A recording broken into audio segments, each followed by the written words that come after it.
بسم اللہ الرحمن الرحیم۔ دروس البلاغہ کا چوتھا باب ہے فی التعریف و تنکیر، سبق نمبر 5 میں خوش آمدید۔ آج کے سبق کے اندر ہم اسم موصول کے مقاصد پڑھیں گے۔ عبارت دیکھ لیں۔ وَأَمَّا الْمَوْصُولُ فَيُؤْتَى بِهِ إِذَا تَعَيَّنَ طَرِيقًا لِإِحْضَارِهِ كَقَوْلِكَ الَّذِي كَانَ مَعَنَا أَمْسِ مُسَافِرٌ إِذَا لَمْ تَكُنْ تَعْرِفُ اسْمَهُ، أَمَّا إِذَا لَمْ يَتَعَيَّنْ طَرِيقًا لِذَلِكَ فَيَكُونُ لِأَغْرَاضٍ أُخْرَى كالتعليل نحو إن الذين آمنوا وعملوا الصالحات كانت لهم جنات الفردوس نزلا، وإخفاء الأمر عن غير المخاطب نحو وأخذت ما جاء الأمير به وقضيت حاجاتي كما أهوى۔ عبارت ہو چکی ہے، اب چلتے ہیں اس کے ترجمے کی طرف۔ بہرحال اسم موصول کے ذریعے سے معرفہ لایا جاتا ہے جب اسم موصول کے معنی کو حاضر کرنے کا کوئی طریقہ متعین ہو جائے، جیسا کہ تیرا قول الذی کان معنا امس مسافر، اس وقت جب تم اس کے نام کو نہ پہچانتے ہو۔ بہرحال اگر اس چیز کا طریقہ متعین نہ ہو تو پھر دیگر اغراض و مقاصد کے لیے آتا ہے، جیسے کہ علت بیان کرنے کے لیے مثال کے طور پہ ان الذین آمنوا وعملوا الصالحات کانت لهم جنات الفردوس نزلا، یا اسی طریقے سے مخاطب کے علاوہ سے معاملے کو پوشیدہ رکھنے کے لیے جیسے کہ وَأَخَذْتُ مَا جَاءَ الْأَمِيرُ بِهِ وَقَضَيْتُ حَاجَاتِي كَمَا أَهْوَىٰ۔ عبارت اور ترجمہ ہو چکا ہے، اب چلتے ہیں اس کی تشریح کی طرف۔ یہاں سے معرفہ کی قسم اسم موصول کو شروع کر رہے ہیں۔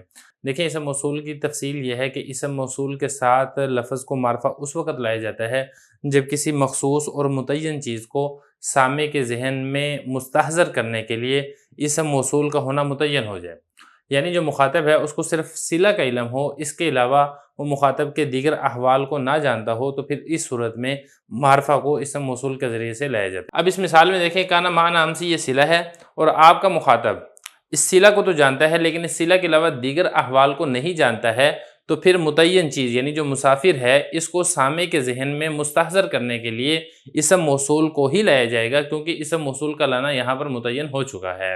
اور یہ والا جملہ آپ کہیں گے کس وقت؟ یہ والا جملہ آپ اس وقت کہیں گے اذا لم تکن تعرف اسمہ، جب آپ کو اس مسافر کے نام کا علم نہیں ہے۔ اگر تو مسافر کے نام کا علم ہے تو پھر آپ اس کا نام بتائیں گے، لیکن جب آپ کو مسافر کے نام کا علم نہیں ہے تو پھر آپ اس کو موصول صلہ کے ذریعے سے لا کر جو آپ کا مخاطب ہے اس کے ذہن کے اندر اس کو مستحضر کریں گے۔ آگے دیکھیں اما اذا لم یتعین طریقا لذالک، مصنف رحمہ اللہ تعالیٰ بتانا یہ چاہ رہے ہیں کہ جب کسی شے متعین کو مخاطب کے ذہن میں حاضر کرنے کے لیے اسم موصول کا ہونا متعین نہ ہو، یعنی جو آپ کا مخاطب ہے اس کو صلے کا علم نہیں ہے، دیگر احوال کا علم نہیں ہے، تو پھر اس صورت میں اگر اسم موصول کلام کے اندر آ رہا ہے تو پھر اس صورت میں اسم موصول کلام میں جو آئے گا وہ دیگر اغراض و مقاصد کے لیے آئے گا، وہ مخاطب کے ذہن میں شے متعین کو مستحضر کرنے کے لیے نہیں آئے گا۔ اب وہ دیگر اغراض و مقاصد کیا ہیں؟ وہ آج کے سبق کے اندر ہم 2 پڑھیں گے، اس کے علاوہ جو باقی اغراض ہیں وہ ہم انشاءاللہ اس سے اگلے سبق کے اندر پڑھیں گے۔ تو یہ بتا رہے ہیں وَمَا إِذَا لَمْ يَتَعَيَّنْ طَرِيقًا لِذَالِكَ، اور اگر اس کو حاضر کرنے کا کوئی طریقہ متعین نہ ہو مخاطب کے ذہن میں تو پھر جو اسم موصول ہوگا وہ دیگر اغراض و مقاصد کے لیے استعمال ہوگا۔ اب وہ دیگر اغراض و مقاصد میں سے پہلا مقصد کیا ہے؟ وہ ہے تعلیل۔ تعلیل کا کیا مطلب ہے؟ تعلیل کا مطلب یہ ہے کہ اسم موصول علت بتانے کے لیے آتا ہے، یعنی جو حکم لگ رہا ہے اس حکم کی علت اسم موصول ہے، اگر اسم موصول نہ ہو تو جو آپ کا مطلوب ہے وہ حاصل نہیں ہوگا۔ اس کی مثال دیکھیں، مثال ان الذین آمنوا وعملوا الصالحات کانت لهم جنات الفردوس نزلا، بے شک وہ لوگ جو ایمان لے اور اعمال صالح اختیار کیے ان کے لیے فردوس کے باغات ہیں مہمانی کے طور پہ۔ اب یہ دیکھیں مہمانی کے طور پہ جو فردوس کے باغات ان کو ملیں گے جنت الفردوس کے، یہ جو حکم ان کے اوپر لگ رہا ہے اس کی وجہ اور علت کیا ہے؟ اس کی وجہ اور علت یہ اسم موصول ہے، الذین اسم موصول آمنوا وعملوا الصالحات اس کا صلہ، اور وہ کیا ہے؟ یعنی ایمان اور اعمال صالحہ یہ علت بن رہی ہیں جنت میں مہمان نوازی کی۔ اگر ایمان و اعمال صالحہ نہ ہو تو پھر جو حکم لگ رہا ہے جنت میں مہمان نوازی کا یہ بھی فوت ہو جائے گا۔ دیگر اغراض میں سے ایک غرض آپ نے پڑھ لی ہے تعلیل، اب دوسری غرض یہاں سے بتا رہے ہیں اخفاء امر عن غیر مخاطب، مطلب یہ ہے کہ مخاطب کے علاوہ سے واقعے کو حقیقت کو چھپانے کے لیے بھی اسم موصول کا استعمال کیا جاتا ہے۔ اب اس کی کیا مثال ہے؟ اس کی مثال میں ایک شعر لے کر رہے ہیں وَأَخَذْتُ مَا جَادَ الْأَمِيرُ بِهِ، یہ جب میں نے عبارت پڑھی تھی میں نے جاء پڑھ لیا تھا، یہ جاء نہیں ہے یہ جادہ ہے، اس کی تصحیح کر لیں۔ وَأَخَذْتُ مَا جَادَ الْأَمِيرُ بِهِ وَقَضَيْتُ حَاجَاتِي كَمَا أَهْوَىٰ، میں نے لے لی وہ چیز جس کے ساتھ امیر نے سخاوت کی ہے اور میں نے اپنی ضرورتوں کو ایسے پورا کر لیا جیسے میں پسند کرتا ہوں۔ اس کا ترجمہ ہو گیا ہے۔ اب اس میں ایک ایک لفظ کے بارے میں لغوی صرفی تحقیق تھوڑی سی دیکھ لیں، پھر انشاءاللہ اس کی تشریح کرتے ہیں اور آخر میں جو محل استشہاد ہے اس کو واضح کرتے ہیں۔ پہلا لفظ ہے اخذت، اخذ یاخذ اخذا، باب اس کا نصر ینصر آتا ہے، اس کا مطلب ہوتا ہے لینا، واحد متکلم فی الماضی معلوم کا صیغہ ہے۔ جاد یجود، باب اس کا بھی نصر ینصر آتا ہے اور اس کا مطلب ہوتا ہے سخاوت کرنا۔